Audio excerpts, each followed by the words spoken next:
ગયા વખતે આપણે 8મો શ્લોક અવગાહન કર્યું.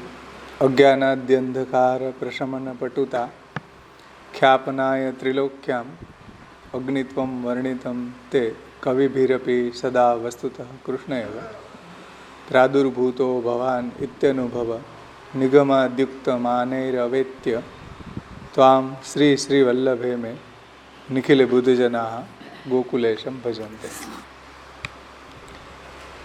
અજ્ઞાન, કામ, ક્રોધ વગેરે જે અજ્ઞાન છે, અથવા તો અજ્ઞાનમાં આપણે ભક્તિ માર્ગી સંબંધી અજ્ઞાન,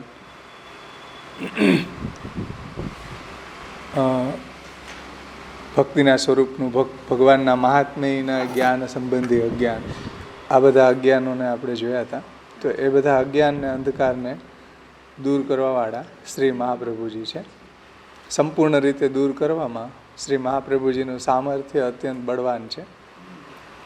એટલા માટે મોટા મોટા વિદ્વાનો છે એ શ્રી મહાપ્રભુજીને અગ્નિ કહે છે. કવિઓ છે, પૂર્ણ જ્ઞાનીઓ વડે શ્રી મહાપ્રભુજીનું હંમેશા અગ્નિત્વ વર્ણિત છે. પણ એ પર્યાપ્ત નથી.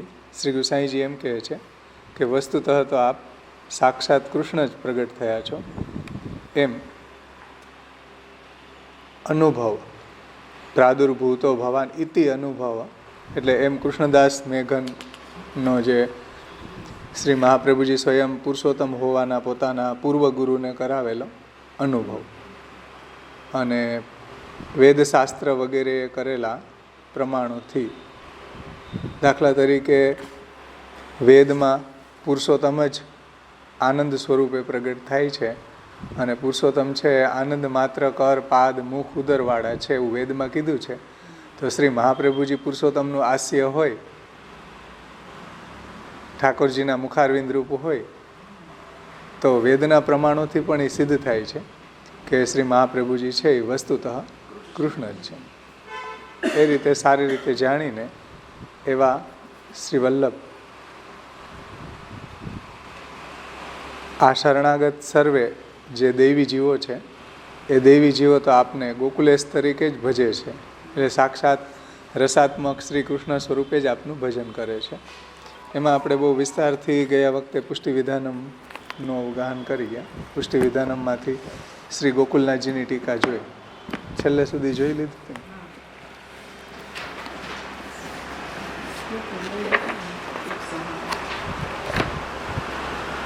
હવે આપણે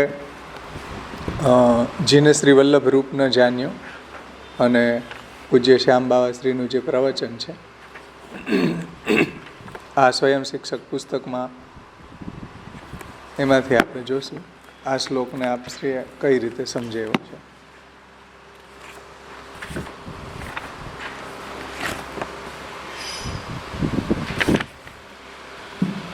એમાં પેજ નંબર 42 ઉપર અજ્ઞાનાદ્યંધકાર નિવારકત્વેન અગ્નિત્વમ વસ્તુતસ્તુ શ્રી કૃષ્ણત્વમેવ.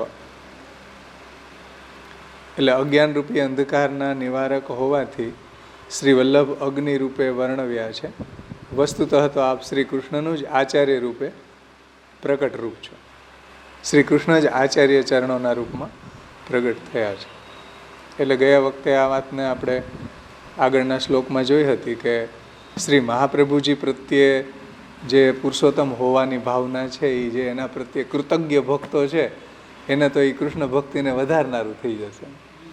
પણ જે અપુષ્ટિ માર્ગીઓ છે એને મહાપ્રભુજી પ્રત્યેની જે પુરુષોત્તમ ભાવના છે, એ કૃતજ્ઞ જીવો છે, એની અંદર અપુષ્ટિ માર્ગી જીવો છે, એ જે વલ્લભપંથીઓ છે, એ કૃષ્ણનો ભજન છે એ અન્યાશ્રય માર્ગમાં વાળા એવા કૃતજ્ઞ જીવો છે. એના માટે મહાપ્રભુજીમાં પુરુષોત્તમ હોવાની બુદ્ધિ છે એ બાધારૂપ છે. પણ જે મહાપ્રભુજી પ્રત્યે કૃતજ્ઞતા જેને છે, મહાપ્રભુજીની વાણીને જે સમજે છે, એવા ભક્તો છે એને તો મહાપ્રભુજીમાં પુરુષોત્તમ ભાવ, પુરુષોત્તમનું આચાર્ય સાક્ષાત કૃષ્ણનું જ પ્રાગટ્ય છે એવો જે એનો ભાવ છે એ કૃષ્ણરતિને વધારનારો છે. અને વસ્તુતઃ શ્રી મહાપ્રભુજી કૃષ્ણ જ છે, કારણ કે સાનિધ્ય માત્ર દત્ત શ્રી કૃષ્ણ પ્રેમા, સાનિધ્ય માત્રથી જ શ્રી કૃષ્ણની અંદર આપણને એવી સુદૃઢ ભક્તિને પ્રાપ્ત કરાવી દે છે. એની ટીકામાં આપ શ્રી આજ્ઞા કરે છે કે અજ્ઞાનાદ્ય અંધકાર પ્રશમન પટુતા ખ્યાપનાય, અજ્ઞાન રૂપી અંધકારની પ્રશમનની પટુતાને કારણે, એટલે કે આવડત, એટલે એક્સપર્ટ મહાપ્રભુજી છે એ અજ્ઞાનને અંધકારને દૂર કરવામાં એક્સપર્ટ છે, એની પટુતા છે, માસ્ટરી છે. તો એવા એક્સપર્ટ હોવાના કારણે જીવમાં રહેલા અજ્ઞાન, એટલે કે કૃષ્ણ સંબંધી અજ્ઞાન, કૃષ્ણ ભક્તિ સંબંધી અજ્ઞાન, કૃષ્ણ ભજન સંબંધી અજ્ઞાન, આ બધા અજ્ઞાન છે. કૃષ્ણના ભજનનું જ્ઞાન ન હોવું, કૃષ્ણના મહાત્મ્યનું જ્ઞાન ન હોવું, શ્રી કૃષ્ણના નામ રૂપ ગુણ લીલા સ્વરૂપનું જ્ઞાન ન હોવું, આ બધા અજ્ઞાન છે. કૃષ્ણની સેવા સંબંધી અજ્ઞાન, તો એ બધા અજ્ઞાનને દૂર કરવાવાળા શ્રી મહાપ્રભુજી છે. કૃષ્ણ સંબંધી, કૃષ્ણ ભક્તિ સંબંધી, કૃષ્ણ ભજન સંબંધી અજ્ઞાન રૂપી અજ્ઞાનની પ્રશમનની, એટલે કે એને દૂર કરવાની પટુતા, એટલે કે માસ્ટરી શ્રી મહાપ્રભુજીમાં છે. પરંતુ વસ્તુતઃ તો શ્રી કૃષ્ણ જ, વસ્તુતઃ તો શ્રી મહાપ્રભુજી કૃષ્ણ જ છે. કારણ કે ઇત્યનુભવ નિગમાદ્યુક્ત માને રવેત્ય, નિગમ યાની કે વેદાદિયુક્ત જે કંઈ પણ અનુભવ માનવામાં આવેલો છે તે બધાથી આ બધી વાત સારી રીતે સમજમાં આવી જાય છે કે શ્રી મહાપ્રભુજી છે એ વસ્તુતઃ કૃષ્ણ જ છે. સાક્ષાત કૃષ્ણ જ આચાર્ય રૂપેણ પ્રગટ થયા છે. નિખિલ બુદ્ધજના ગોકુલેશમ ભજનતે, એટલે જે સમજદાર લોકો છે, બુદ્ધજના એટલે આમ સમજદાર, પણ અહીંયા ભગવદીઓ કે ભગવાનના ભક્તો, તો જે સમજદાર લોકો છે એ તો આપને ગોકુલેશ તરીકે જ ભજવા ઈચ્છે છે. એટલે જે પુષ્ટિ ભક્તો છે એ તો શ્રી મહાપ્રભુજીને સાક્ષાત ગોકુલેશ રૂપે જ માને છે, એનું ભજન કરે છે.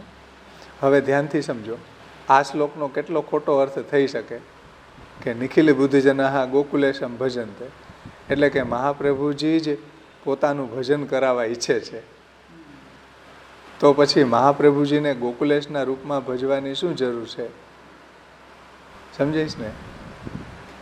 આનો ખોટો અર્થ આવો નીકળી શકે કે ગુસાઈજી એમ કીધું કે નિખિલ બુદ્ધજના ગોકુલેશમ ભજનતે, એટલે કે જો શ્રી મહાપ્રભુજી જ પોતાનું ભજન કરાવવા ઈચ્છે છે એવો ખોટો અર્થ નીકળે, તો પછી શ્રી મહાપ્રભુજીને શ્રી ગોકુલેશના રૂપમાં ભજવાની શું જરૂર છે? શ્રી ગોકુલેશ તરીકે શ્રી મહાપ્રભુજીને ભજવાનો મતલબ એ છે. વાત સમજમાં આવી કે નહીં? એ અર્થમાં નહીં, એ અર્થમાં એ નથી કહ્યું કે તમે મહાપ્રભુજીનું જ ભજન કરો, એમ ઠાકોરજીનું ભજન ન કરો, એ સંદર્ભમાં અહીંયા નથી કીધું. પરંતુ શ્રી મહાપ્રભુજીમાં કૃષ્ણનો ભાવ, કૃષ્ણનો વિરહ જણાવવાનું બધું સામર્થ્ય, કૃષ્ણ એના સાનિધ્ય માત્રથી કૃષ્ણમાં ભક્તિ પ્રગટ કરવાનું સામર્થ્ય, તો એના જેવા જ એક ગુડ એઝ, એટલે એના જેવા જ, એમ જેવા ઠાકોરજી છે એવા જ મહાપ્રભુજી છે, એમ એઝ ગુડ એઝ છે. એમ કેમ એઝ ગુડ એઝ? તો કે એના જે સાનિધ્ય માત્રથી જ કૃષ્ણમાં આપણી ભક્તિ પ્રગટ કરી દે, પછી કૃષ્ણનો વિરહ જગાવવાનું બધું સામર્થ્ય, અજ્ઞાનને અંધકારને દૂર કરવાનું સામર્થ્ય જેવું ભગવાનમાં છે એવું જ મહાપ્રભુજીમાં છે. એટલા માટે વસ્તુતઃ કૃષ્ણ એવું કહ્યું છે. આનો ખોટો અર્થ એવો નહીં કાઢતા કે હવે તો મહાપ્રભુજીનું જ ભજન કરશું, ઠાકોરજીનું તો કરશું જ નહીં. સમજે ને? આવો જે અર્થ છે એ કૃતજ્ઞ જીવો છે, અપુષ્ટિ માર્ગી જીવોને જ પૂરે. કૃતજ્ઞ જીવો છે, મહાપ્રભુજીમાં નિષ્ઠાવાળા ભક્તો છે, એને ક્યારેય આવો અર્થ જ પૂરે નહીં. એટલે અહીંયા કહે છે કે આનો ખોટો અર્થ આવો નીકળે છે ને લોકો કાઢે છે. પણ એનું રહસ્ય સમજો કે શ્રી મહાપ્રભુજી છે એ સાક્ષાત કૃષ્ણ જ પ્રગટ થયા છે. કેવા કૃષ્ણ? તો કે કૃષ્ણને મેળવી આપનારા કૃષ્ણ, કૃષ્ણની સાથે આપણને સંબંધ જોડી આપનારા કૃષ્ણ, કૃષ્ણનું જ્ઞાન આપનારા કૃષ્ણ, એવા Shri Mahaprabhuji as good as, એવા સાક્ષાત કૃષ્ણ જ છે. શ્રી મહાપ્રભુજીમાં તે ન્યૂનતાનો ભાવ આપણે લાવવો જોઈએ નહીં. સમજીશ ને? એટલે જેવા કૃષ્ણ છે એવા શ્રી મહાપ્રભુજી છે.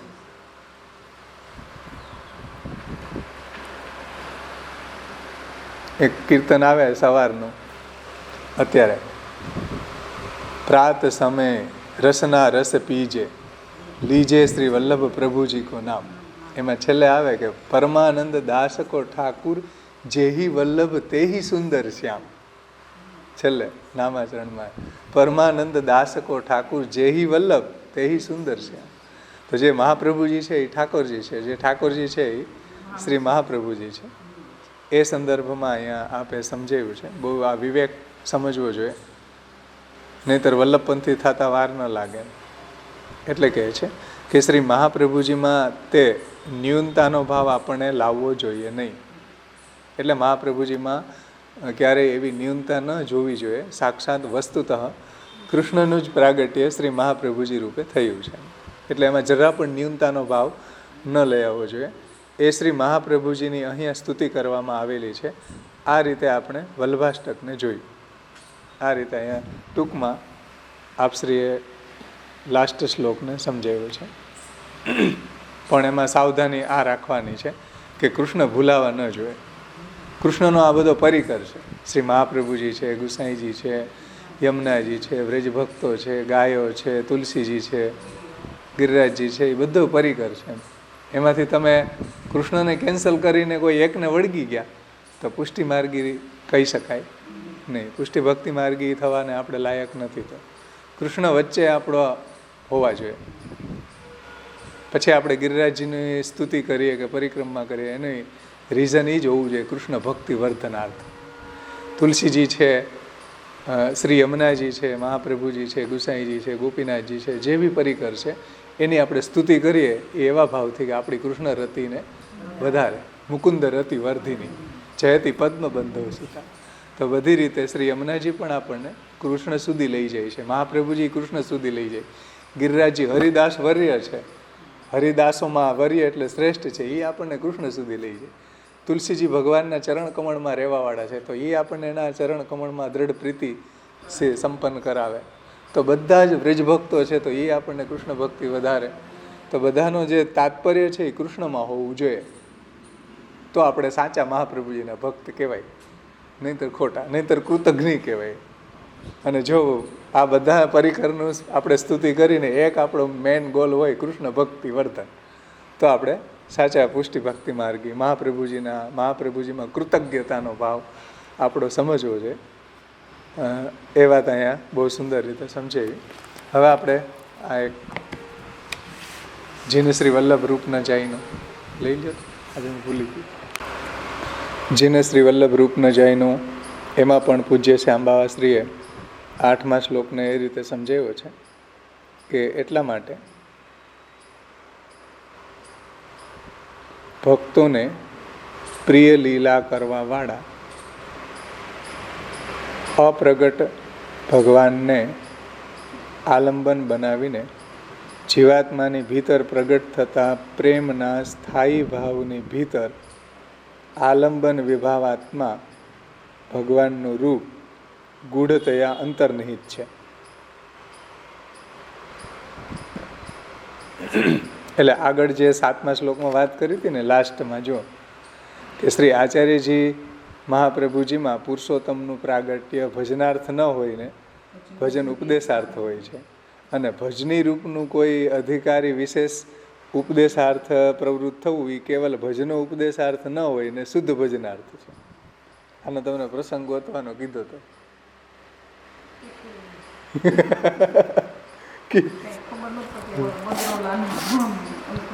હે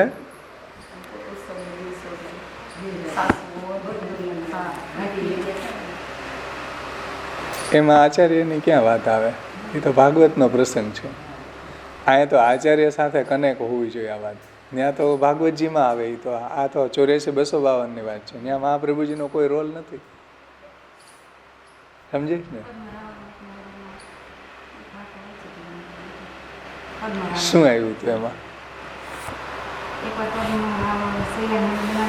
હવે એમાં જો એમાં ઠાકોરજી ઉપદેશ આપ્યો.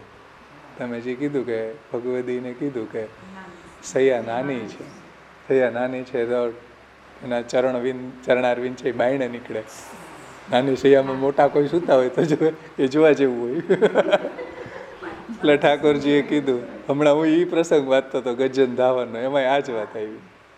ગજન ધાવનના પ્રસંગમાં છે નવનીત પ્રિયાજીએ ગજન ધાવનને કીધું કે તું ચાલ ગોકુલ ચાલ, આપણે બેસી જાય કે મહાપ્રભુજી પાસે, તું ત્યાં રહેજે.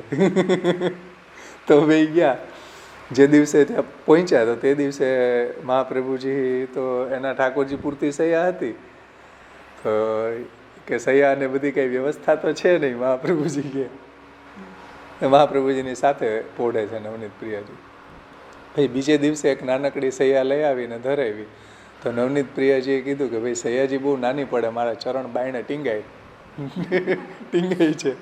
મહાપ્રભુજી બીજે દિવસે મોટી સૈયાજી બનાવડાવી દીધી. તો ત્યાં જુઓ આ તો પદ્મા રાવણની તમે વાત કરી, અહીંયા તો શ્રી મહાપ્રભુજીની વાત છે. બેયમાં વાત જ છે, પણ એમાં ઉપદેશાર્થ મહાપ્રભુજી નથી, ઉપદેશાર્થ ઠાકોરજી પોતે છે. એ ઉપદેશ આપ્યો છે એ ઉપદેશાર્થ નહીં, ભજનાર્થ આપ્યો છે.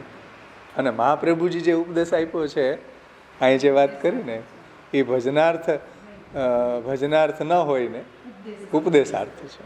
મહાપ્રભુજીએ જે કંઈ બી ભગવત સેવાનો ઉપદેશ આપ્યો, અબ તુમ ઘર મેં જાકે સેવા કરો, તો એ આચાર્યના રૂપમાં પુરુષોત્તમનું પ્રાકટ્ય ભજનાર્થ ન હોય ને ભજન ઉપદેશાર્થ હોય છે.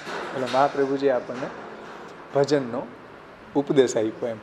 અને ભજનીનું કોઈ અધિકારી વિશેષ, જેમ હમણાં પદ્મા રાવણની વાત કરી કે ભાઈ એને ઠાકોરજીએ કીધું, પદ્મા રાવણનો પ્રસંગ છે મને યાદ નથી, કે એ સૈયાજી નાની પડી, તો એ સૈયાજી નાની પડી એ ઠાકોરજી એને કીધું. હા, તો એ ભજનીનું કોઈ અધિકારી વિશેષ, એટલે પદ્મા રાવણ સમજી લ્યો અધિકારી વિશેષ, એને ઉપદેશાર્થ પ્રવૃત્ત થવું ઠાકોરજીનું, એ કેવલ ભજન ઉપદેશાર્થ ન હોય ને શુદ્ધ ભજનાર્થ છે ને, શુદ્ધ ભજનાર્થ જ છે કે ભાઈ સૈયા મોટી બનાવ. ઉપદેશાર્થ નહોતું ત્યાં, પણ ભજન હા એ ઉપદેશાર્થ, હા એ ઠાકોરજીનું જે, હા એ ઠાકોરજીનું જે ઉપદેશ માટે પ્રવૃત્ત થવું, એ ઉપદેશ આપવા માટે નહીં પણ ભજનાર્થ, ભજન માટે. બીજો નથી ગોઈતો? બહુ સારો ગોઈતો. હા, જગન્નાથ જોશીની ઠાકોરજી આજ્ઞા કરી કે થાળ છોવાઈ જાય છે તો તું અહીંયા મારી સામે કેમ ધરે છે, તો એ ઉપદેશ આપ્યો. કારણ કે જગન્નાથ જોશીને શું ભ્રાંતિ હતી, બહુ મેંડપરસ પાડતા છે, અમરજાદી છે, એટલે એને ઠાકોરજીને ભોગ ધરે તો ઠાકોરજી આરોગ્ય તો બાગોય છોવાય, નાના બચ્ચાઓ આરોગ ખાતા હોય તો કેમ હોય, ઢોરાતું હોય ને બધું એનો, એટલે એને એમ થયું કે ઠાકોરજી અરોગ છે ને એના હાથ છે એ જૂઠણવાળા અડાડ છે, તો આ બધા વસ્ત્ર છોવાઈ જશે. વસ્ત્ર છોવાઈ જશે તો ઠાકોરજીનું મગજ હલી ગયો. ઠાકોરજીએ થાળ અને લાત મારી દીધી. તો કે તું પાછો એને થાળ કરીને ધૈરો 2 વખત, એમ 3જી વખત કર્યું ને પછી ઠાકોરજી બોલ્યા કે તું, તને એમ લાગે છે કે થાળ છોવાઈ જશે તો મારી સામે ધરે શું કામ, એવું ઠાકોરજીએ કીધું. તો આ જે ઉપદેશ છે એ ઉપદેશાર્થ નહીં પણ ભજનાર્થ છે. અહીં જે કીધું ને કે કોઈ અધિકારી વિશેષને કારણે પ્રભુ જ્યારે સાનુભાવ જતાવી અને એને ઉપદેશ આપે, એ ઉપદેશાર્થ ન હોય ને ભજનાર્થ છે, ભજન ઉપદેશાર્થ છે.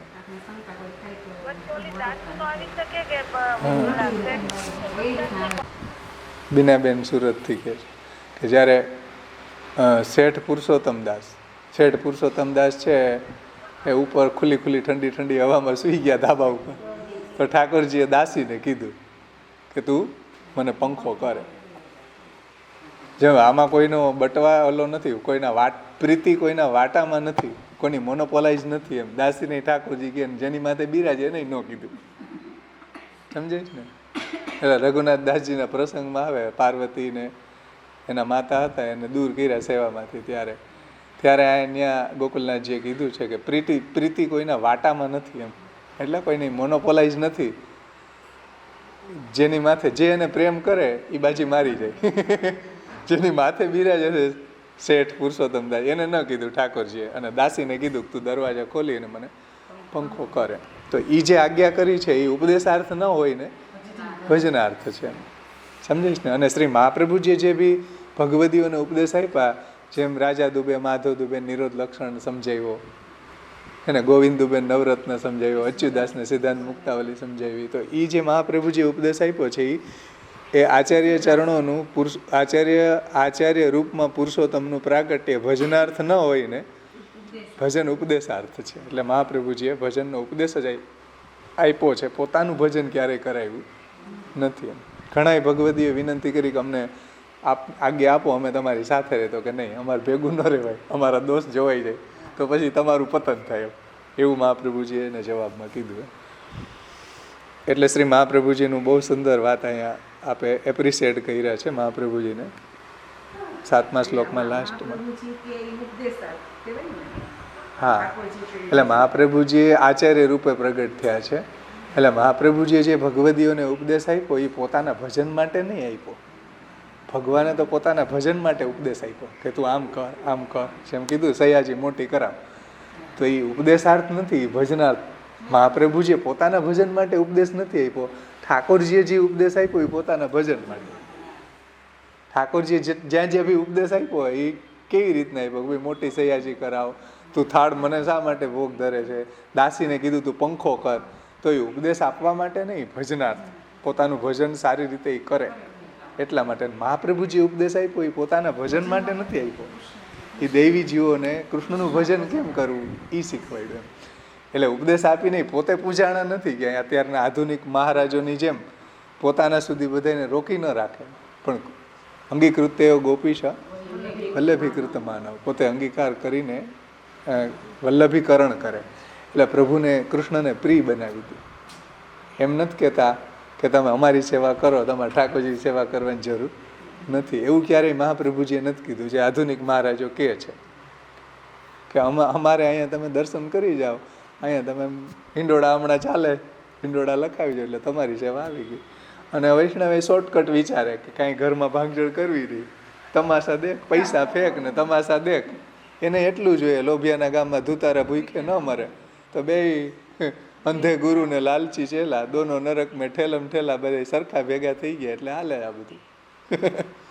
પણ શ્રી મહાપ્રભુજી ક્યારેય પોતે પૂજા માટે ઉપદેશ નથી આપ્યો, કૃષ્ણના ભજન માટેનો જ ઉપદેશ આપ્યો. અને ઠાકોરજીએ જે ઉપદેશ આપ્યો એ ઉપદેશ આપવા માટે નથી આપ્યો, પોતાનું ભજન એ સારી રીતે કરે એટલા માટે આપ્યો. જેમ સયાજીની વાત આવી કે દાસીને પંખો કરવાની વાત આવી, એવા ઘણા બધા પ્રસંગો છે કે જેમાં ઠાકોરજીએ ઉપદેશ આપ્યો છે, તો એ ઉપદેશાર્થ નહીં પણ પોતાના ભજનાર્થ.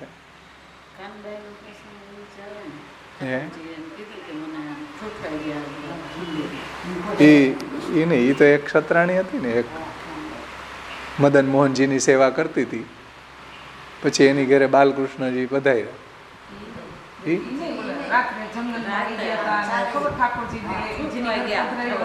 બરાબર છે. કાનબાઈ દેવકા બેટીજી ત્યાં કાનબાઈ ઠાકોરજી પધરાવીને ગયા, મહાવન ગયા હશે, તો રાત્રે કંઈક પ્રોબ્લેમ જલ્દીમાં એના ઠાકોરજી એમને ચરણ ચોકી ઉપર બિરાજતા હતા, પોતાના ઠાકોરજીને પોઢાડી દીધા. તો કાનબાઈને ઠાકોરજી રાત્રે સપનામાં કીધું કે હું એકલો અહીં બેઠો બીવું છું રાત્રે, અને મને બહુ ઠંડી લાગી રહી છે. તો એ જે ઉપદેશ આપ્યો સ્વપ્નમાં આપ્યો કાનબાઈને, પણ એ ભજનાર્થ આપ્યો છે, ઉપદેશાર્થ નથી. એટલે પછી તરત રાત્રે ત્યાંથી આવી, રાત્રે નીકળી ગયા, બોલો, મહાવનથી. અને રાત્રે ડેલો ખખડાવીને કીધું કાનબાઈને મારા ઠાકોરજી તો પોઢાડ્યા નથી. તો કે મેં તો બધા લાલનને પોઢાડી દીધા. તો કે જુઓ ચરણ ચોકી ઉપર એમને બિરાજ, કે જેને જોયું તો હકીકતમાં બિરાજતા હતા. એ તો રાત્રે પધરાવી ગઈ, સવારે બાંધવા આવ્યા, સવારમાં ઝઘડવા આવ્યા. પછી આપણે કાલે હવે જોઈ લઈએ આપણે, તો સવારે બીજે દિવસે. એટલે ઠાકોરજીને ભક્તોનું મહાત્મ્ય વધારવું હોય તો આવી લીલા કરે. આવા ઘણા બધા પ્રસંગો જો કેટલા બધા મળ્યા કે જેમાં ઠાકોરજીએ જે ઉપદેશ આપ્યો છે એ ઉપદેશાર્થ ન હોય ને ભજનાર્થ છે. અને શ્રી મહાપ્રભુજીએ જેટલા બી ઉપદેશ આપ્યો એ પોતાના ભજનાર્થ ન હોય ને પ્રભુના ભજનાર્થ. એ પ્રભુના ભજનાર્થ ઉપદેશ આપેલો છે ને, એટલે અહીં કીધું કે આચાર્ય ચરણોમાં પુરુષોત્તમનું આચાર્ય રૂપમાં પુરુષોત્તમનું પ્રાકટ્ય ભજનાર્થ ન હોય ને ભજનો ઉપદેશાર્થ છે. અને ભજની રૂપનું કોઈક અધિકાર વિશેષને કોઈ અધિકારી વિશેષને ઉપદેશાર્થ પ્રવૃત્ત થવું કેવલ ભજનો ઉપદેશાર્થ ન હોય ને શુદ્ધ ભજનાર્થ. કેટલો મીઠો સેન્ટેન્સ અહીંયા સમજાયો છે 2 લીટી પણ ઘણું બધું રહસ્ય એમાં આપણે સમજાવી દીધું છે. તો મોટાઓની કૃપાથી જ મોટાઓની એ જ વાત આગળ આવી હતી ને કે મહાપ્રભુજીના સાક્ષાત પુરુષોત્તમ હોવાનો ભાવ એમના પ્રત્યે જે કૃતજ્ઞ પુષ્ટિજીવો છે એ તો કૃષ્ણાસક્તિને વધારનારો છે.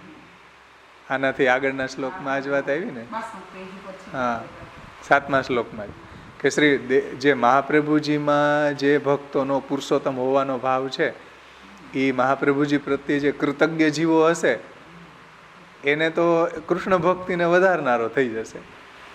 પણ જે અપુષ્ટિ માર્ગી જીવો છે, જે કૃતજ્ઞીઓ છે, એનો મહાપ્રભુજીમાં પુરુષોત્તમ હોવાનો ભાવ છે એ કેવો થઈ જશે? અપુષ્ટિ માર્ગી થઈ જશે. એ કૃતજ્ઞ જીવોનો જે ભાવ છે મહાપ્રભુજીમાં પુરુષોત્તમ હોવાનો એ કૃષ્ણને અન્યાશ્રય માનશે અને મહાપ્રભુજીનું ભજન કરશે. આવા મૂર્ખાઓ આપણા સંપ્રદાયમાં ઘણાય છે, વલ્લભપંથીઓ, કે શ્રી કૃષ્ણ શરણમમાં નહીં બોલવાનું. શું બોલવાનું? શ્રી વલ્લભ શરણમમાં. એ વલ્લભપંથીઓ શ્રી કૃષ્ણ શરણમમાં નહીં બોલવાનું. તો એ બધા કૃતજ્ઞીઓ છે, અપુષ્ટિ માર્ગીઓ છે. એવા લોકોથી સાવધાન રહેવું છે. આગળ વધીએ હવે 8મો શ્લોક. આ 2 સેન્ટેન્સ એવા છે કે ઘણું બધું રહસ્ય સમજાવી દે છે. ત્યાર પછી કહે છે એટલા માટે, હવે જો એટલા માટે સમજાશે. શું એટલા માટે? આ આપણે વિવેચના કરીને એટલા માટે. હવે પાછું રિવિઝન એટલા માટે કર્યું કે એટલા માટે સમજાય. એટલા માટે ભક્તોને પ્રિય લીલા કરવા વાળા, સમજો ધ્યાનથી, ભક્તોને પ્રિય લીલા કરવા વાળા અપ્રકટ ભગવાનને, એટલે અત્યારે પ્રભુની અપ્રકટ અવસ્થા છે તો એ ભગવાનને આલંબન બનાવીને, એટલે એને આપણા ઘરમાં મહાપ્રભુજી આલંબન બનાવ્યું ને આપણી સેવાનું. આપણે સેવા કોની કરીએ એમાં આલંબન કોણ? ઠાકોરજી.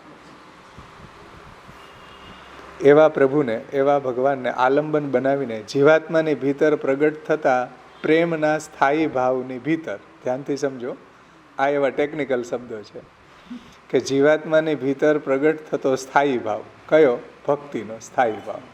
પ્રેમના એટલે કે ભક્તિના સ્થાયી ભાવની ભીતર, એટલે પ્રભુ આપણું આલંબન છે.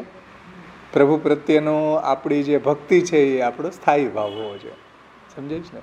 અને આપણે ઘણી વખત ચર્ચા કરી ગયા કે આલંબન વિભાવ પ્રભુ છે, સ્થાયી ભાવ ભક્તિ છે.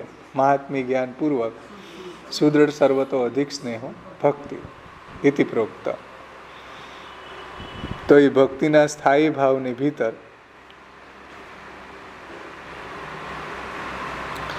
જીવાત્માની ભીતર પ્રગટ થતા પ્રેમના સ્થાયી ભાવની ભીતર આલંબન વિભાવાત્મા ભગવાનનું રૂપ ગૂઢતયા અંતર્નિહિત રહે છે. એટલે આપણી જે ભક્તિ છે એની અંદર એ ભક્તિ બીજું કોઈ વસ્તુ નથી, એ ભગવાનનું સ્વરૂપ છે. એટલે આલંબની કૃષ્ણ છે અને સ્થાયી ભાવ એ કૃષ્ણ છે. એ અહીંયા સમજાવે છે. ગૂઢતયા જોવા સ્થાયી ભાવની ભીતર આલંબન વિભાવાત્મા, સ્થાયી ભાવની અંદર આલંબન વિભાવ કોણ છે? ગૂઢતયા, તો કે ભગવાનનું રૂપ. કેમ? કેમ કે આલંબન કૃષ્ણ છે અને સ્થાયી ભાવ પણ કૃષ્ણ છે. જેમ એક સાખી છે કે પ્રેમ હરિ કો રૂપ હૈ, જ્યો હરિ પ્રેમ સ્વરૂપ. પ્રેમ એ ભગવાનનું જ રૂપ છે. ભગવાન પ્રત્યે ભક્તિ થવી એ ભગવાનનું જ સ્વરૂપ છે, ભગવાનનું જ પ્રાગટ્ય છે. એટલે ભગવાન જેને એવી ભક્તિ જગાડવા ઈચ્છે એમાં જ જાગી શકે, બધામાં ન જાગે. તો પ્રેમના સ્થાયી ભાવની ભીતર આલંબન વિભાવાત્મા ભગવાનનું રૂપ ગૂઢતયા અંતર્નિહિત છે. એટલે બિરાજમાન છે. આ જ રીતે આવા પ્રેમાત્મક સ્થાયી ભાવ પ્રગટ થયા પહેલાં પણ શ્રી મહાપ્રભુજીના, ધ્યાનથી સમજો, આ જ રીતે આવા પ્રેમાત્મક સ્થાયી ભાવ એટલે કે ભક્તોની અંદર ભગવાન પ્રત્યેનો જે સ્થાયી ભાવ છે એ પ્રગટ થયા પહેલાં પણ શ્રી મહાપ્રભુજીના પુષ્ટિ ભક્તિ માર્ગી ઉપદેશોને અનુસરતા જે પોતાના ભજની ભગવદ રૂપને મહાપ્રભુજીના ભાવાત્મક માનીને પ્રેમ પ્રાકટ્યાર્થ ભગવદ રુચિના પણ ભગવદ એમ જ છે ને એમાં પ્રેમ પ્રાકટ્યાર્થ ભગવદ રુચિના પણ એટલે ભગવાનમાં જે આપણને રુચિ થાય છે એ ભગવદ રુચિના પણ દ્રઢ થયા પહેલાં એટલે કે કેવલ મહાત્મ્ય જ્ઞાનને વશ કે મહાત્મ્ય જ્ઞાન જનિકા ભજન ક્રિયાના રૂપમાં જો ભજનમાં પ્રવૃત્ત થાય છે તે મહાત્મ્ય જ્ઞાન અને ભજન ક્રિયાની અંદર તેનું આલંબન બનવાવાળું ભગવદ રૂપ અંતર્નિહિત ગૂઢ હોય છે.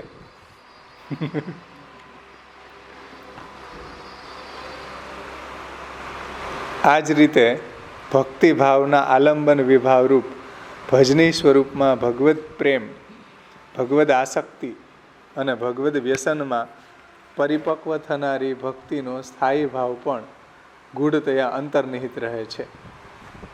બહુ ટેકનિકલ વિષય છે, ફરીથી આપણે એને જોઈએ, એને તમે ધ્યાનથી સમજો. આ જ રીતે એટલે અહીંયા સમજાવવું શું છે કે મહાપ્રભુજીમાં ગૂઢતયા કૃષ્ણ છે અને કૃષ્ણમાં ગૂઢતયા મહાપ્રભુજી છે. સમજાઈશ ને વાત? બંનેમાં બંને છે. આચાર્યમાં કૃષ્ણ રૂપે છે અને ઠાકોરજીમાં પણ આચાર્ય રૂપ છે. હવે આને આપણે કેમ એન્જોય કરવું? જો આપણે કૃતજ્ઞ હોઈશું તો એમ જ એન્જોય કરશું કે મહાપ્રભુજીમાં કૃતજ્ઞ પુષ્ટિ ભક્તોનો ભાવ સાક્ષાત કૃષ્ણની રતિને વધારનારો થઈ જશે અને અપુષ્ટિ માર્ગી જે કૃતજ્ઞીઓ છે એનો મહાપ્રભુજીમાં પુરુષોત્તમ હોવાનો ભાવ છે એને લઈ ડૂબશે. સમજાઈશ ને? એટલે અહીંયા એ સમજાવે છે આગળ કે આ જ રીતે આવા પ્રેમાત્મક સ્થાયી ભાવ પ્રગટ થયા પહેલાં પણ, મતલબ કે હજી કોઈ પુષ્ટિજીવને પ્રભુમાં એવો પ્રેમ કે એવી ભક્તિ પ્રગટ નથી થઈ. સમજી જાઓ તો પ્રેમાત્મક સ્થાયી ભાવ પ્રગટ થયા પહેલાં પણ શ્રી મહાપ્રભુજીના પુષ્ટિ ભક્તિ માર્ગી ઉપદેશોને અનુસરતા જે પોતાના ભજની ભગવદ રૂપને, એટલે હજી એને પ્રભુમાં એવો સ્થાયી ભાવ પ્રગટ નથી થયો, એટલે એવી ભક્તિ એવી રતિ પ્રગટ નથી થઈ, પણ મહાપ્રભુજીની આજ્ઞાને અનુસરે છે. શ્રી મહાપ્રભુજીના પુષ્ટિ ભક્તિ માર્ગી ઉપદેશોને અનુસરતા જે પોતાના ભજની ભગવદ રૂપને, પોતાના ભજની એટલે મહાપ્રભુજી જે આપણને ઠાકોરજી પધરાવી આપ્યા છે એમાં હજી આપણને પ્રેમ નથી થયો, પરંતુ આપણે મહાપ્રભુજીની આજ્ઞા પ્રમાણે ભજન ચાલુ રાખીએ છીએ, કરીએ છીએ. તો એવા જે ભક્તો છે એની વાત અહીંયા કરે છે પહેલાં કે મહાપ્રભુજીના પુષ્ટિ માર્ગી ઉપદેશોને અનુસરતા, સમજાણું એટલું કે મહાપ્રભુજીની આજ્ઞાનું પાલન કરે છે, એ પ્રમાણે સેવા કરે છે અને હજી એને પ્રેમ પ્રગટ થયો, સ્થાયી ભાવ એનો હજી પ્રગટ નથી થયો. એટલો જે પોતાના ભજની ભગવદ રૂપને મહાપ્રભુજીના ભાવાત્મક માનીને, જે આ વાત શિક્ષા શ્લોકીમાં આવી હતી ને કે મહાપ્રભુજીની પ્રાગટ્ય પહેલાં પણ પુષ્ટિ માર્ગ તો હતો, પણ શ્રી મહાપ્રભુજીનું ભાવાત્મક જે પુષ્ટિ પુરુષોત્તમનું સ્વરૂપ છે એ નહોતું. તો એ અહીંયા શબ્દ મૂક્યો જો, મહાપ્રભુજીના ભાવાત્મક માનીને. સમજાય છે? મહાપ્રભુજીના ભાવાત્મક માનીને એટલે પોતાના ભજની ભગવદ રૂપને શ્રી મહાપ્રભુજીના ભાવાત્મક માનીને જે ભાવસ્તત્રાપ્ય સ્મદીય સર્વસ્વશ્ચૈહિકશ્ચ સહ પરલોકશ્ચ તેનાયમ સર્વભાવેન સર્વથા સેવ્ય સ એવ ગોપીશો વિધસ્યત્ય કિલમિન. આ મહાપ્રભુજીના ભાવાત્મક કે પોતાનું જ સર્વ કાંઈ ઐહિક અને પારલૌકિકમાં ધન, અર્થ, પ્રભુ, અર્થો હરિરેવહી, તો સર્વસ્વ પ્રભુ જ છે એ રીતે અસ્મદી ભાવથી ભગવત સેવા કરવી જોઈએ. જે શિક્ષા શ્લોકીમાં ટીકામાં આપણે સમજાવ્યું છે કે ભગવદ રૂપને મહાપ્રભુજીના ભાવાત્મક માનીને પ્રેમ પ્રાકટ્યાર્થ, ધ્યાનથી સમજો, હજી પ્રેમ એને પ્રગટ થયો નથી, પણ પ્રેમ પ્રાકટ્યાર્થ ભગવદ રુચિના પણ દ્રઢ થયા પહેલાં, એટલે ભગવાનમાં હજી પ્રેમ ને આસક્તિ ને વ્યસનની વાત તો દૂર રહી, રુચિ નથી થઈ. અત્યારે જેની સેવાની ક્રિયા ચાલે છે એ કયા લેવલ ઉપર ચાલે છે? મહાત્મ્ય જ્ઞાનના લેવલ ઉપર ચાલે. સમજો કે એટલે અહીંયા શબ્દ મૂક્યો પ્રેમ પ્રાકટ્યાર્થ ભગવદ રુચિના પણ દ્રઢ થયા પહેલા, એટલે ભગવદ રુચિ પણ હજી એને પ્રગટ થઈ નથી. એટલે કે કેવલ મહાત્મ્ય જ્ઞાનને વશ છે ને, એટલે કેવલ પ્રભુનું મહાત્મ્ય જ્ઞાન છે અને એ પ્રભુની સેવા કરવા લાગી ગયા, હજી એવો એને પ્રેમ પ્રગટ થયો. એટલે રુચિ, પ્રેમની આગળની કક્ષા રુચિ. પ્રેમ, આસક્તિ, વ્યસન, સર્વાત્મ ભાવ કે અલૌકિક સામર્થ્ય કે ફલ નિરોધ કે વ્યસનોત્તર કૃતાર્થતા, આ બધી પછીની વાત. પ્રેમની આગળની કક્ષા છે રુચિ. હવે રુચિમાં બે પ્રકાર પડ્યા. લાલુ ભટજીએ તો પરોક્ષ રુચિ ને અપરોક્ષ રુચિ. પ્રેમની આગળની આવી બે કક્ષા છે રુચિ. રુચિમાં બે વિભાગ. એક પરોક્ષ રુચિ. પરોક્ષ રુચિ એટલે શું? તો કે ભગવાનનું શ્રવણ કીર્તન કરીએ છીએ, બધા કરતા હોય તો આપણે સાંભળીએ, એ પરોક્ષ રુચિ. અને અપરોક્ષ રુચિ એટલે શું? કે શ્રવણ કીર્તન કરતાં કરતાં ઠાકોરજી પણ હૃદયમાં પધારે છે, એ અપરોક્ષ રુચિ. અને એની આગળ જતા પ્રેમ સ્ટાર્ટ થાય. પછી રુચિમાં પરોક્ષ રુચિ, અપરોક્ષ રુચિ અને પછી પ્રેમ. આ રીતે એને સમજાવ્યું છે. રુચિ, પરોક્ષ રુચિ, અપરોક્ષ રુચિ, પ્રેમ, આસક્તિ, વ્યસન અને સર્વાત્મ ભાવ અને ફલ. એ રીતે 6 થી 7 અવસ્થાઓ લાલુ ભટજીએ પ્રમેય રત્નારણવમાં સમજાવી છે. તો અહીંયા શબ્દ શું મૂક્યો? ધ્યાનથી સમજો. પ્રેમ પ્રાકટ્યાર્થ ભગવદ રુચિના પણ દ્રઢ થયા પહેલા. તો ભગવદ રુચિના દ્રઢ થયા પહેલા કેવી એક કન્ડિશન હોય? તો કે મહાત્મ્ય જ્ઞાનને વશ, કે મહાત્મ્ય જ્ઞાન જનિકા. મહાત્મ્ય જ્ઞાન જનિકા એટલે મહાત્મ્ય જ્ઞાનને કારણે પ્રગટ થયેલી. જનિકા એટલે પ્રગટ થયેલી, જન્મેલી એમ. મહાત્મ્ય જ્ઞાન જનિકા એટલે મહાત્મ્ય જ્ઞાન જનિકા ભજન ક્રિયા, એટલે મહાત્મ્ય જ્ઞાનને કારણે જન્મેલી કે પ્રગટ થયેલી સેવાની ક્રિયા. હજી પ્રેમ તો છે નહીં, રુચિ નથી, કેવલ મહાત્મ્ય જ્ઞાનને કારણે પ્રગટ થયેલી સેવાની ક્રિયા, જેને પુષ્ટિ પ્રવાહ મર્યાદા ભેદમાં પ્રવાહેણ ક્રિયા રતા એવું કહેવાય. પ્રવાહેણ ક્રિયા રતા, એને સેવાની ક્રિયામાં રુચિ છે. મહાત્મ્ય જ્ઞાનય નથી ને પ્રેમય નથી. સમજાણું ને? એટલે મહાત્મ્ય જ્ઞાન થોડું ઘણું છે, એને કારણે જે પ્રગટ થયેલી સેવા રુચિ ભજન ક્રિયાના રૂપમાં.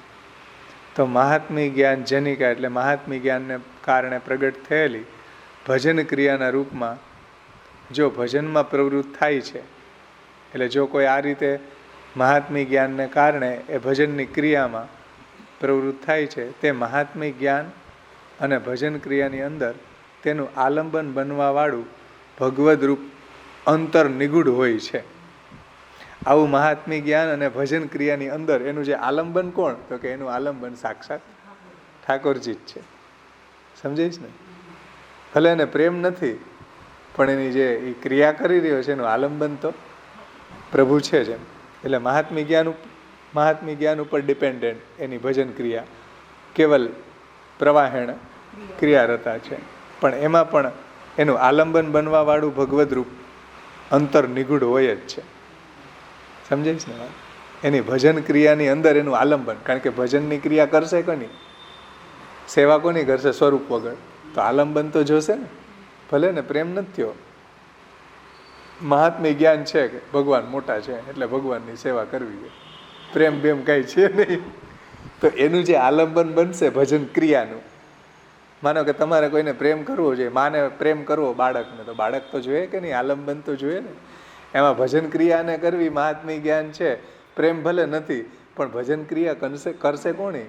સ્વરૂપ હશે એની કરશે ને એમ. તો એ જે આલંબન છે એનું, એ અહીંયા કહે છે કે એ ભજન ક્રિયાના રૂપમાં જો ભજનમાં પ્રવૃત્ત થાય તો એ મહાત્મ્ય જ્ઞાન અને ભજન ક્રિયાની અંદર એનું આલંબન બનવા વાળું ભગવદ રૂપ અંતર નિગૂઢ હોય છે. સમજાઈશ ને? કારણ કે મહાત્મી જ્ઞાન એ ભગવાનનું જ છે, ભગવાનનું જ રૂપ છે. આ રીતે હવે ભક્તિની વાત આવી. આ તો મહાત્મી જ્ઞાન ઉપર ડિપેન્ડન્ટ જે ભજન ક્રિયા હતી એની વાત આવી. હવે જેને ભક્તિ છે એની વાત કરે છે, કે જે ઠાકોરજીની સેવા કરી રહ્યા છે, જે ભજન કરી રહ્યા છે. આ જ રીતે ભક્તિ ભાવના આલંબન વિભાવ રૂપ આવ્યું ને. ભક્તિ ભાવના માં મહાત્મી જ્ઞાન ઉપર ડિપેન્ડન્ટ ભજન ક્રિયાની વાત હતી.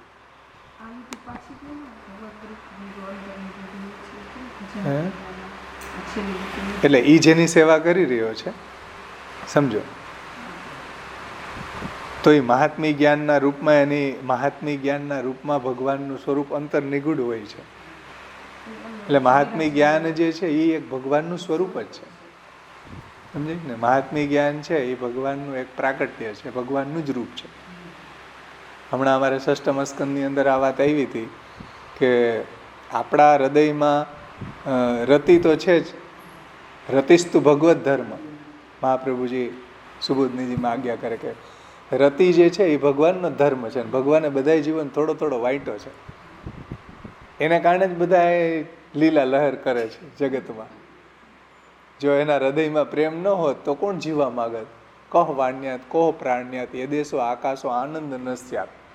એના હૃદય પ્રદેશમાં જો આવો આનંદ ન આવતો તો કોણ જીવવા માગે?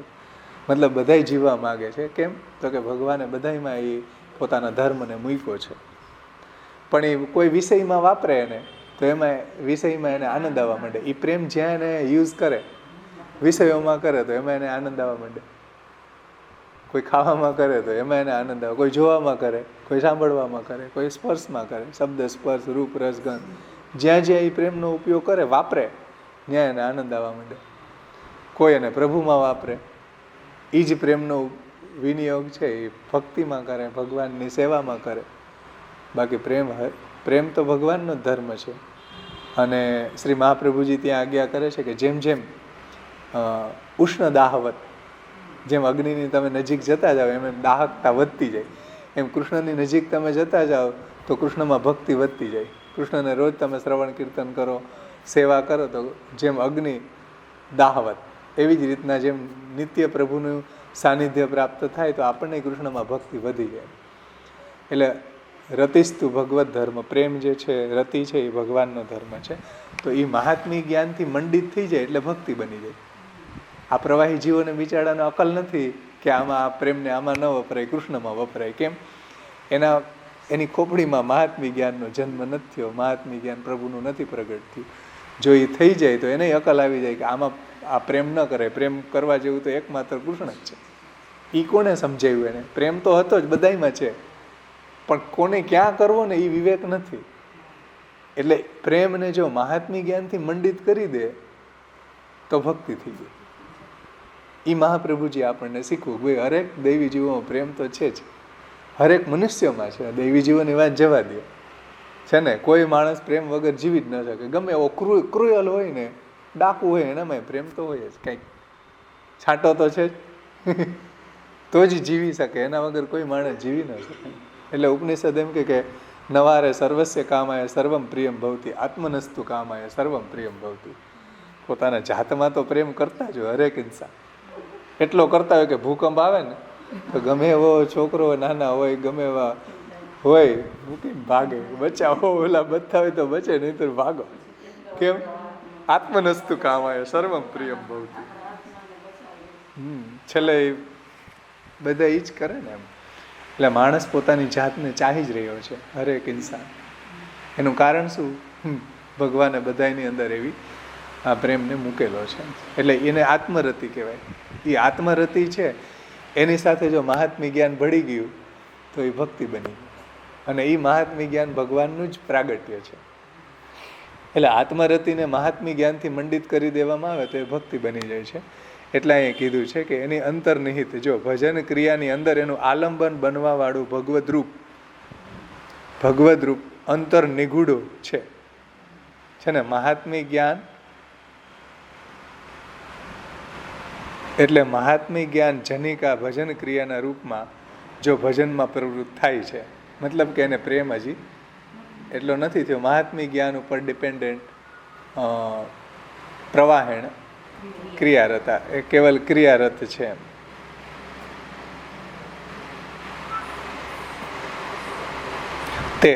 તે મહાત્મી જ્ઞાન અને ભજન ક્રિયાની અંદર એનું આલંબન બનવા વાળું છે ને. મહાત્મી જ્ઞાન અને ભજન ક્રિયાની અંદર એનું આલંબન બનવા વાળું કોણ? એનું ભગવત સ્વરૂપ. એ ભગવદ રૂપ અંતર નિગૂઢ હોય જ છે. એટલે એમાં સાક્ષાત પ્રભુ છે, બિરાજમાન છે જ એમ. કારણ કે મહાત્મી જ્ઞાન એ ભગવાનનું જ રૂપ છે અને એને કારણે ક્રિયા કરી રહ્યો છે. સમજે ને? માનો કે આપણને પ્રભુમાં ભક્તિ થઈ, કૃષ્ણમાં પ્રેમ થયો, તો એ જે કૃષ્ણમાં પ્રેમ થયો એમાં આપણને જે સ્થાયી ભાવ છે આપણો, એ ભક્તિ છે. પ્રેમ એટલે ભક્તિ, સમજી લો. હકીકતમાં પ્રેમ અલગ વસ્તુ છે, ભક્તિ અલગ વસ્તુ છે. પણ આપણે બોલચાલની ભાષામાં પ્રેમને ભક્તિને ઇક્વિવેલન્ટ માનતા હોય, સેમ માનતા હોય એમ. પણ હકીકત એવી છે, ટેકનિકલી જોવા જાય તો પ્રેમ અલગ વસ્તુ છે, ભક્તિ અલગ વસ્તુ છે. એવું ભાગવતમાં આવે છે. ભક્તિવર્ધનની ટીકામાં બધા ટીકાકારોએ આ વાતને સમજાવી કે પ્રેમ, તમે ભક્તિને પ્રેમ નહીં માની લેતા. ગોપ્ય કામાત ભયાત કંસઃ દ્વેષાત ચૈદ્યાદયો નૃપઃ સંબંધાત વૃષ્ણય સ્નેહાત યુયમ ભક્ત્યા વયમ વિભો. એવું નારદજી યુધિષ્ઠિરને કહે છે કે ભાઈ ગોપીજનો કામથી ભગવાનને મળી ગયા. ગોપ્ય કામાત ભયાત કંસ ભયથી મળી ગયો. દ્વેષાત ચૈદ્યાદયો નૃપ, શિશુપાલ છે એ દ્વેષથી મળી ગયો. દ્વેષાત ચૈદ્યાદયો નૃપ સંબંધાત વૃષ્ણય, સંબંધથી બધા યાદો ભગવાનને મળી ગયા. અને સ્નેહાત યુયમ, તમે પ્રભુને પ્રેમથી પ્રાપ્ત કરી લીધા. યુધિષ્ઠિર પાંડવે પ્રભુમાં પ્રેમ હતો. અને ભક્ત્યા વયમ, અને ભક્તિથી અમે ભગવાનને મળી ગયા. નારદજી એમ કે. તો પ્રેમ અને ભક્તિ બેયને અલગ સમજાવ્યા છે ત્યાં. અત્યારે માણસ પ્રેમને ભક્તિ સમજી લે, ભક્તિને પ્રેમ સમજી લે. એવું નથી. ટેકનિકલી બે અલગ વસ્તુ છે ને. પ્રેમ છે એ અલગ વસ્તુ છે. પ્રેમ ચાલુ ખાતાની વાત છે. ભક્તિ જે છે એ બહુ ઊંચી વાત છે. મહાપ્રભુજી આ વાત નિબંધમાં સમજાવી કે શ્રવણાદિ વ્યતિરેકેણ સંસ્કાર વસાત ફલ કામનયા જાયમાના પ્રીતિ ગૌણી સ્યાત. કે સંસ્કાર વસાત, શ્રવણાદિ કર્યા વગર, ઠાકોરજીનું શ્રવણ કીર્તન સ્મરણ મહાત્મય નામ રૂપ ગુણ લીલાનું શ્રવણ કીર્તન સ્મરણ ન કર્યું હોય અને ભગવાનમાં પ્રેમ થઈ ગયો હોય કોઈ કારણોસર, તો એ પ્રેમને મહાપ્રભુજી એમ કે બહુ રિલાયેબલ પ્રેમ નથી, ચાલુ ખાતાનો પ્રેમ છે. સંસ્કાર વસાત થઈ ગયો. કાલો માતા પિતા કરતા હતા અને આ પ્રજા એના સંતતિએ કરવા માંડી. એને કાંઈ ખબર જ નથી. શું કામ સેવા કરો? તો તમારા મમ્મી પપ્પા કરતા હતા. સંસ્કાર વસાત એ કરતા હતા, આપણે કરવું. કાંઈ ગતાગમની પડે નહીં પણ કરવું. તો એ સંસ્કાર વસાત થયો છે કોઈ. અને ફલ કામ નહીં આવા, કોઈ વસ્તુ મેળવવાની કામનાથી થઈ ગયો.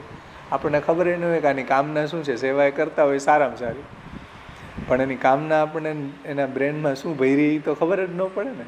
કોઈ કયા રીઝનથી ઠાકોરજીની સેવા કરતું હોય એ ખબર ન પડે. કોઈ સાસુને સારું લગાડવા કરતા હોય તો એ સેવા તો એવી ને એવી દેખાય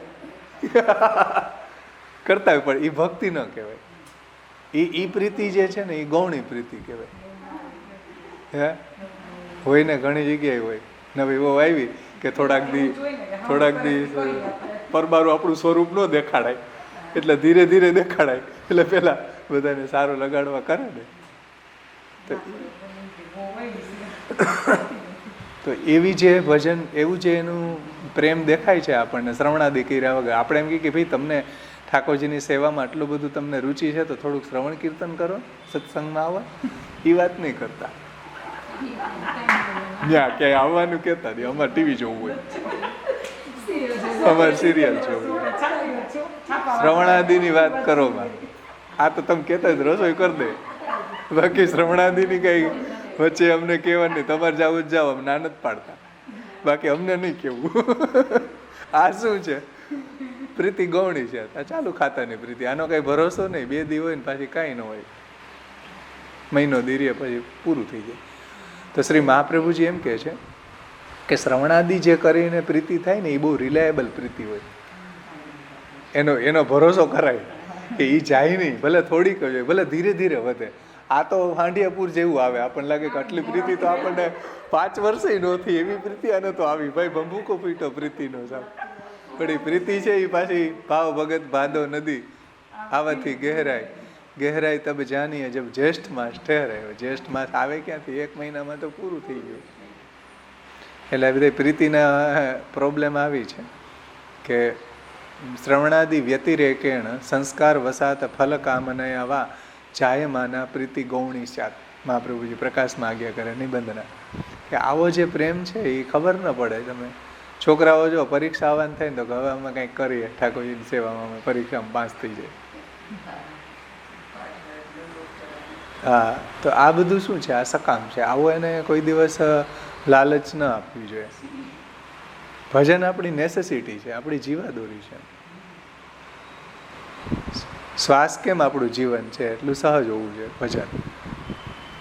તો આવા જે પ્રેમ છે એના ભરોસા નથી કોઈ દિવસ એમ.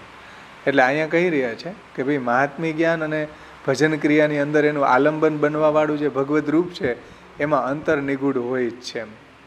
કારણ કે મહાત્મી જ્ઞાન છે ભગવાનનું જ છે, ભગવદ રૂપ છે ભગવાનનું જ રૂપ છે.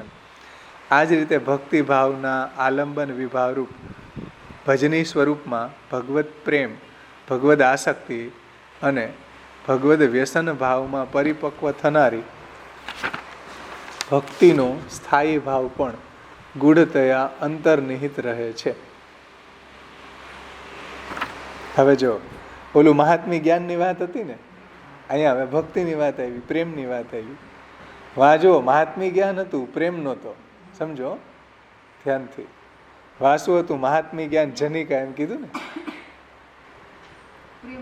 હા, અને અહીંયા પ્રેમ વાળો આવ્યો. અહીંયા ભક્તિ જેને છે એવો, એને પ્રેમ આસક્તિ વ્યસનમાં એની ભક્તિ પરિપક્વ થઈ ગઈ છે. આ જ રીતે ભક્તિ ભાવના આલંબન વિભાવ રૂપ વાસું હતું મહાત્મી જ્ઞાન જનિકા ભજન ક્રિયા હતું ને. અહીંયા શું વાત આવી એની પેરેલર? ભક્તિ ભાવના આલંબન વિભાવ રૂપ. એટલે આપણને ઠાકોરજીમાં ભક્તિ છે, પ્રેમ આસક્તિ છે, એનું આલંબન જે કૃષ્ણ છે એ આલંબન વિભાવરૂપ ભજની સ્વરૂપમાં. કારણ કે ભક્તિ કોની કરશે? ભજની હોય ને, એના માટે સેવા જેની કરે એ સ્વરૂપ. તો એ ભજની સ્વરૂપમાં ભગવદ પ્રેમ, ભગવદ આસક્તિ અને ભગવદ વ્યસન ભાવમાં પરિપક્વ થનારી ભક્તિનો સ્થાયી ભાવ પણ. આ જે ભક્તિ છે ને, પ્રેમ આસક્તિ કે વ્યસન અવસ્થા સુધી પહોંચેલી ભક્તિ છે એનો સ્થાયી ભાવ, ભક્તિનો સ્થાયી ભાવ પણ ગૂઢતયા અંતર્નિહિત રહે છે. એટલે ભક્તિનો સ્થાયી ભાવ છે એ કૃષ્ણનું જ રૂપ છે. સમજો આ વાતને. હે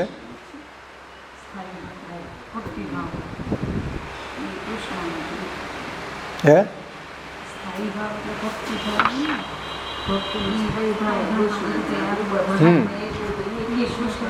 હા, એટલે ભક્તિનો સ્થાયી ભાવ છે એ સ્થાયી ભાવ પણ ગૂઢતયા અંતર્નિહિત જ રહે છે.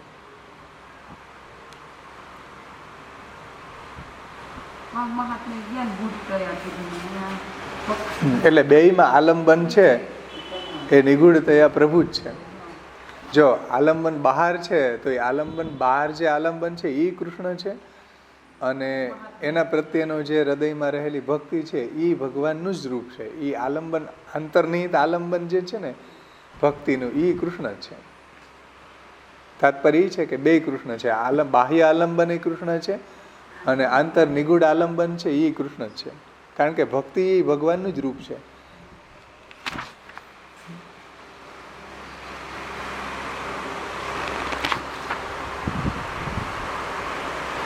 હજી જ આગળ કહે છે, જો ભગવાનના મહાત્મી જ્ઞાનના અજ્ઞાનને પ્રશમિત કરનારી એવી પટુતા એટલે કે ચતુરાઈ, એના કારણે જો ભગવાનના મહાત્મી જ્ઞાનના અજ્ઞાનને દૂર કરનારી, એનો અર્થ શું થાય? ભગવાનનું મહાત્મી જ્ઞાનનું અજ્ઞાનને દૂર કરવું, એમાં માસ્ટરી મહાપ્રભુજીની છે. એટલે કૃષ્ણ જ્ઞાન દો ગુરુ. શ્રી મહાપ્રભુજી કેવા છે? આપણને કૃષ્ણનું જ્ઞાન આપવા વાળા છે. કૃષ્ણનું મહાત્મી જ્ઞાનનું જે અજ્ઞાન છે એને તો એ દૂર કરી દે. એનો અર્થ એ થાય કે ઠાકોરજીનું મહાત્મી જ્ઞાન પ્રાપ્ત કરાવનારા છે. કૃષ્ણ જ્ઞાન દો ગુરુ છે એમ સમજી જાવ. એમાં મહાપ્રભુજીની માસ્ટરી છે. કૃષ્ણનું જ્ઞાન કરાવવામાં શ્રી મહાપ્રભુજીની માસ્ટરી છે. કૃષ્ણમાં પ્રેમ કરાવવામાં મહાપ્રભુજીની માસ્ટરી છે એમ સમજી લાવો શુદ્ધ ગુજરાતીમાં. શ્રી ઠાકોરજીમાં મહાત્મ્ય જ્ઞાન કરાવવામાં અને ઠાકોરજીમાં ભક્તિ કરાવવામાં, પ્રેમ કરાવવામાં મહાપ્રભુજીની માસ્ટરી છે, પટુતા છે, એક્સપર્ટ છે.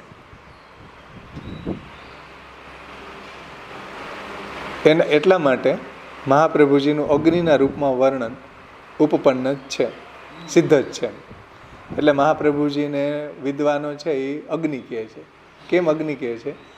તો કે અજ્ઞાનને દૂર કરવામાં, કૃષ્ણના અજ્ઞાનને દૂર કરી અને કૃષ્ણનું જ્ઞાન આપી અને કૃષ્ણમાં ભક્તિ વધારી દે, એમાં મહાપ્રભુજીની માસ્ટરી હોવાને કારણે બધા જે વિદ્વાનો, કવિઓ મહાપ્રભુજીને એમ કે એ તો અગ્નિ છે સાક્ષાત. સમજાણું ને? અગ્નિ છે એનું કાર્ય એ જ છે ને, અંધકારને દૂર કરવો. તો આ અજ્ઞાનને અંધકાર જ છે ને, અજ્ઞાનાદ્ય અંધકાર. જો અજ્ઞાન વગેરે અંધકારને દૂર કરવામાં શ્રી મહાપ્રભુજીની માસ્ટરી છે, પટુતા છે. એટલે મોટા મોટા વિદ્વાનો છે, કવિઓ છે, એ શ્રી મહાપ્રભુજીને અગ્નિ કહે છે. અગ્નિના રૂપમાં વર્ણન ઉપપન્ન જ છે, સિદ્ધ જ છે, કરેલું જ છે આ લોકોએ. તો પણ આવા ભગવદ્ ભજનના ઉપદેશક આચાર્યની ભીતર ગૂઢતયા ભગવત સ્વરૂપ અંતર્નિહિત હોય છે. એટલે એને સાક્ષાત અગ્નિત્વમ વર્ણિતમ તે કવિભીરપી. કવિઓ તો શ્રી મહાપ્રભુજીને અગ્નિ જ વર્ણવે છે, પણ હકીકતમાં શ્રી મહાપ્રભુજીમાં ગૂઢતયા તો સાક્ષાત પુરુષોત્તમ જ બિરાજે છે, કૃષ્ણ જ બિરાજમાન છે. એટલે આચાર્ય રૂપ પ્રગટ છે અને પુરુષોત્તમ એમાં ગૂઢતયા બિરાજમાન છે. સમજીશ ને? અને ઠાકોરજીમાં પ્રકટ પુરુષોત્તમ છે, આચાર્યમાં ગૂઢ છે. આચાર્ય રૂપેણમાં ગૂઢતયા બિરાજે. એટલે ક્યાંક ક્યાંક ઉપદેશ આપી દે, જેમ આપી દીધો કે સૈયાજી નાના છે તો એ ભજનાર્થ આપી દીધો એમ. એટલે મહાપ્રભુજીમાં ગૂઢતયા પ્રભુ બિરાજે છે અને પ્રભુમાં ગૂઢતયા શ્રી મહાપ્રભુજી બિરાજે. જે સૌંદર્ય પદમાં સમજ્યું, સૌંદર્યમ નિજરદગતમ પ્રકટિતમ સ્ત્રી ગૂઢ ભાવાત્મકમ પૂરું પૌંચ પુનઃ તદંતરગતમ પ્રાવિવિશત સ્વપ્રિય સંશ્લિષ્ટા ઉભયોર બભૌ રસમય કૃષ્ણ હિ તત્ સાક્ષિકમ રૂપમ તત્તૃતીયાત્મકમ પરમ અભિધ્યેયમ સદા વલ્લભ. એમાં જ વાત સમજાવી ને કે મહાપ્રભુજીમાં ગૂઢતયા સ્વામીનીજી બિરાજે છે અને ઠાકોરજી બિરાજે છે. આચાર્ય રૂપ પ્રગટ છે એટલે તૃતીયાત્મક રૂપ છે, ત્રીજું નહીં પણ તૃતીયાત્મક, ત્રણેય એમાં છે. તો પણ આવા ભગવદ્ ભજનના ઉપદેશક આચાર્યજીની ભીતર ગૂઢતયા ભગવત સ્વરૂપ અંતર્નિહિત હોય છે. તથા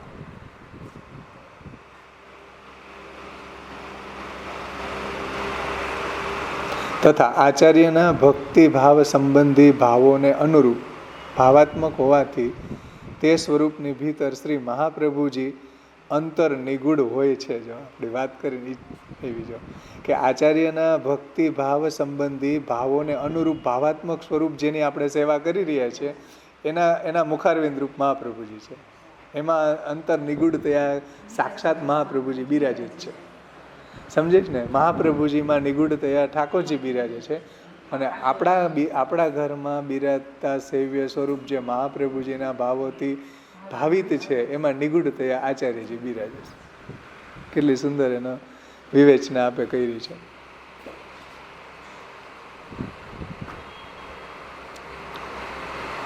આચાર્યજીની ભીતર ગૂઢતયા ભગવત સ્વરૂપ અંતર્નિહિત હોય છે.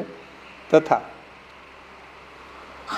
એટલે સ્ફુરત કૃષ્ણ પ્રેમામૃતમાં આવે ને, સ્ફુરત કૃષ્ણ પ્રેમ રસ ભરેણાતિ ભરિતા વિહારાન કુરવાણા વૃજપતિ વિહારાબ્ધિ સુસદા પ્રિયા ગોપી ભર્તૃ.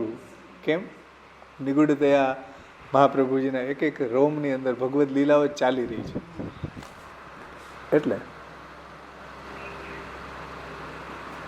અને શ્રી મહાપ્રભુજીનું જે ભાવાત્મક સ્વરૂપ છે આપણા માથે બિરાજતા ઠાકોરજી, એમાં નિગૂઢતયા અંતર નિગૂઢતયા શ્રી મહાપ્રભુજી બિરાજમાન છે. તથા આચાર્ય ચરણના ભક્તિ ભાવ સંબંધી ભાવોને અનુરૂપ ભાવાત્મક હોવાથી એટલે શ્રી મહાપ્રભુજીના ભાવોથી ભાવિત તે સ્વરૂપની ભીતર શ્રી મહાપ્રભુજી અંતર નિગૂઢ હોય જ છે. આ જ કારણ છે કે પ્રત્યેક પુષ્ટિજીવની ભીતર ગૂઢતયા અવસ્થિત મહાપ્રભુજીનું ભજન અને સાક્ષાત ગોકુલેશ શ્રી કૃષ્ણ માનીને જ કરવું, સાક્ષાત શ્રી ગોકુલેશ શ્રી કૃષ્ણ માનીને કરવું જ સાચી પુષ્ટિ માર્ગી બુદ્ધિમત્તા છે. એટલા માટે નિખિલ બુદ્ધજના ગોકુલેશમ ભજન તે જુઓ. એટલે કારણ કે પ્રત્યેક પુષ્ટિજીવની ભીતર, ધ્યાનથી સમજો શબ્દો, પ્રત્યેક પુષ્ટિજીવની ભીતર જો મહાપ્રભુજીમાં નિષ્ઠ હોય એની વાત છે. મહાપ્રભુજીની આજ્ઞા પ્રમાણે જેનું જીવન છે, મહાપ્રભુજીની વાણીમાં જેને નિષ્ઠા છે, એવા જે પુષ્ટિ ભક્તો છે એની વાત કરે છે અહીંયા, બધાની વાત નથી કરતા. પ્રત્યેક પુષ્ટિજીવની ભીતર ગૂઢતયા અવસ્થિત શ્રી મહાપ્રભુજીનું ભજન, સમજાઈશ ને, કરી રહ્યો છે સેવા કૃષ્ણની, પણ ગૂઢતયા એના હૃદયમાં મહાપ્રભુજી બિરાજમાન છે, મહાપ્રભુજીનું ભજન કરી રહ્યો છે. તો મહાપ્રભુ એની ભીતર, પુષ્ટિજીવની ભીતર ગૂઢતયા અવસ્થિત શ્રી મહાપ્રભુજીનું ભજન એમને સાક્ષાત ગોકુલેશ શ્રી કૃષ્ણ માનીને કરવું જ સાચી પુષ્ટિ માર્ગી બુદ્ધિમત્તા છે. એટલે જે મહાપ્રભુજી પ્રત્યે જેને કૃતજ્ઞતા છે એવા જે પુષ્ટિ ભક્તો છે, એ જ્યારે એના નિગૂઢતયા એના હૃદયમાં બિરાતા આચાર્ય ચરણો છે એનું જે ભજન છે સાક્ષાત ગોકુલેશ માનીને જ કરતો હશે. કે મહાપ્રભુજી એટલે કોણ? તો કે સાક્ષાત કૃષ્ણ. કૃષ્ણ અને મહાપ્રભુજીમાં કોઈ ભેદ નથી.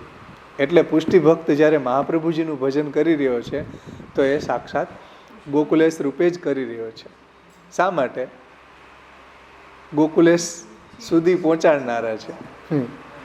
એટલે એવા બીજા ગોકુલેશ છે મહાપ્રભુજી, સમજાઈશ ને. એટલે હરેક પુષ્ટિજીવે મહાપ્રભુજીને ગોકુલેશ રૂપે જ અંતર નિગૂઢતયા એનું ભજન કરવું જોઈએ. એટલે આપણને ઠાકોરજીમાં એ પ્રીતિને વધારનારા છે. સાનિધ્ય માત્ર દત્ત શ્રી કૃષ્ણ પ્રેમા છે, ગુરુ છે, એવા શ્રી મહાપ્રભુજી છે. એટલે હરેક પુષ્ટિજીવોએ મહાપ્રભુજીમાં કૃષ્ણ ભાવ રાખવો જોઈએ. યસ્ય દેવે પરાભક્તિ યથા દેવે તથા ગુરુ પ્રકાશંતે મહાત્મન પ્રકાશંતે યાસ્યતે કથિતા સર્વા પ્રકાશંતે મહાત્મન પ્રકાશંતે મહાત્મન પ્રકાશંતે મહાત્મન. આવું ઉપનિષદ કે જેવી પરાભક્તિ આપણા ઠાકોરજીમાં હોય એવી જ પરાભક્તિ ગુરુમાં, મહાપ્રભુજીમાં હોવી જોઈએ.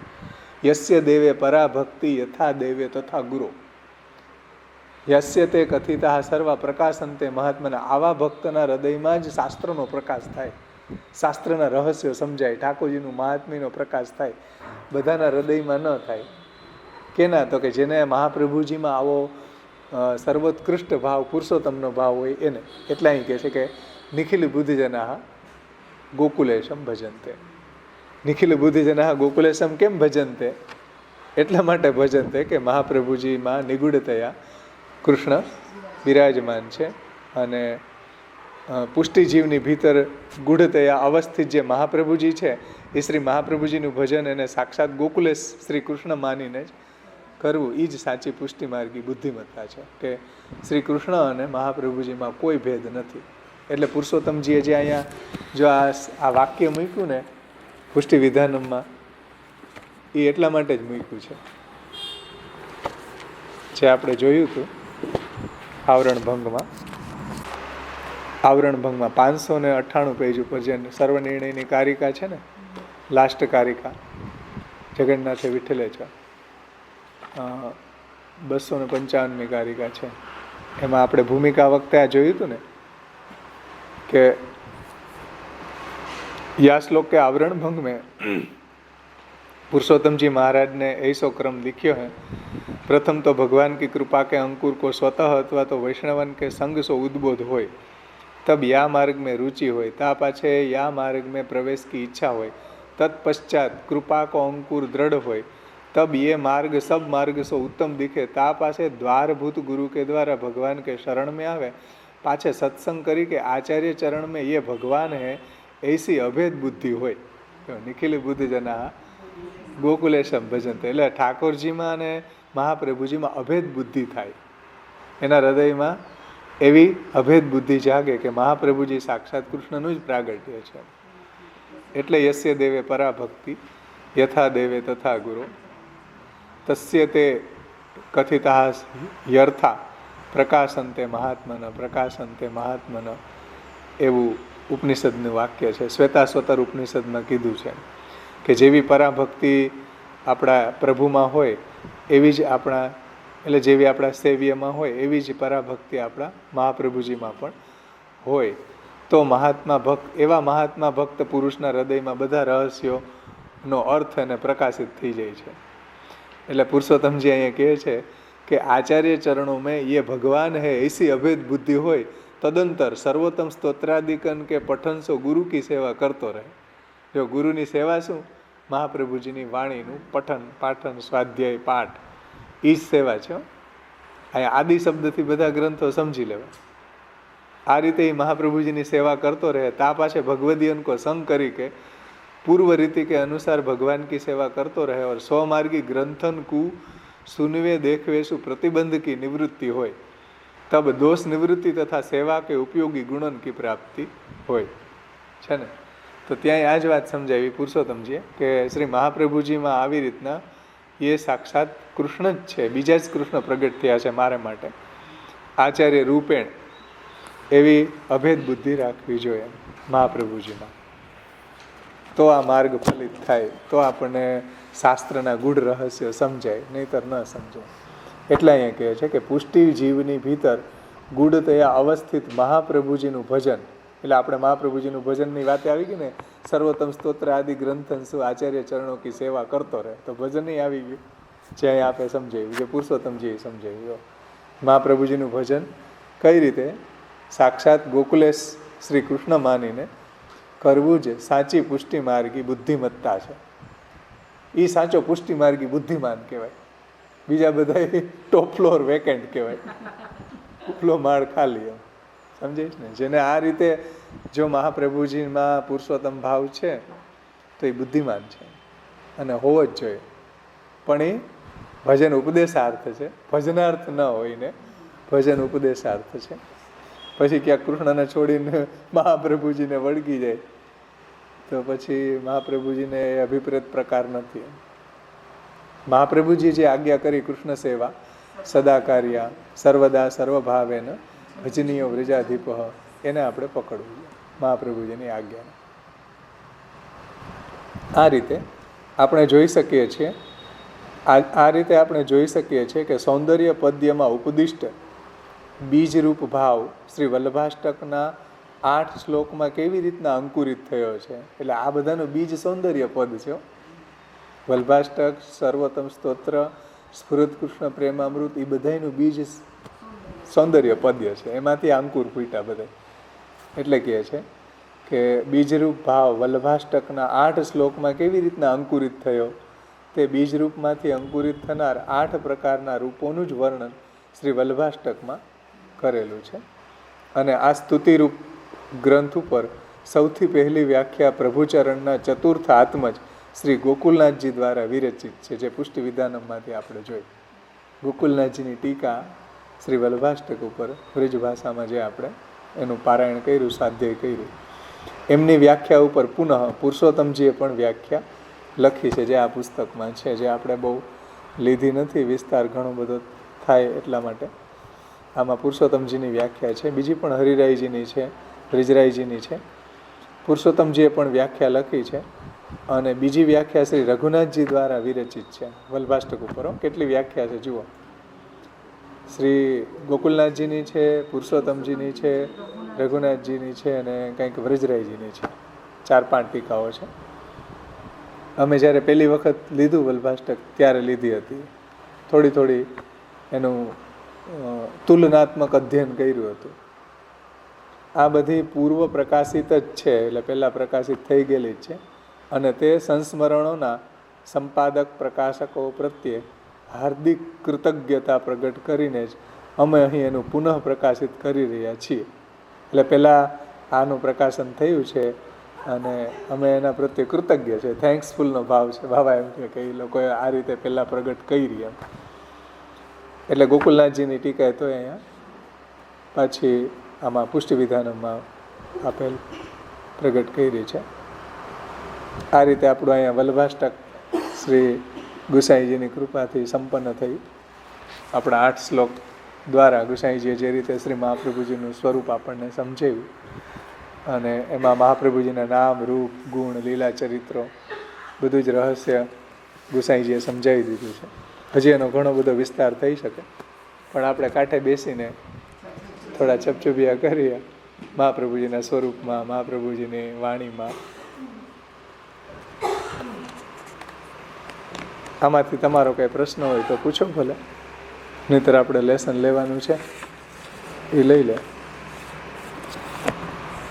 થોડો બાવાની લેંગ્વેજ ટેકનિકલ છે.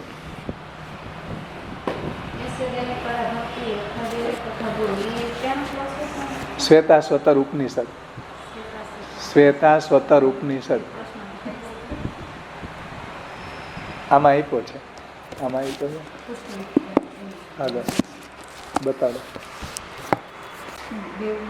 હા, એ શ્વેતાશ્વતર ઉપનિષદનું છે. જેવી પરમ ભક્તિ, શ્રેષ્ઠ ભક્તિ પરમ દેવ શ્રી પ્રભુમાં છે, એના જેવી જ પરમેશ્વરમાં છે, એવી જ ગુરુમાં હોય છે. આવા મહાત્મા પુરુષના હૃદયમાં જ આ બતાવેલા બધા રહસ્યમય અર્થ પ્રકાશિત થાય છે. તે જ મહાત્માના હૃદયમાં આ બધા રહસ્યો પ્રકાશિત થાય છે. યસ્ય દેવે પરા ભક્તિ યથા દેવે તથા ગુરો તસ્ય તે કથિતા યર્થા પ્રકાશંતે મહાત્મના પ્રકાશંતે મહાત્મના. બહુ સુંદર શ્લોક છે. શ્વેતાશ્વતર ઉપનિષદ 6:23.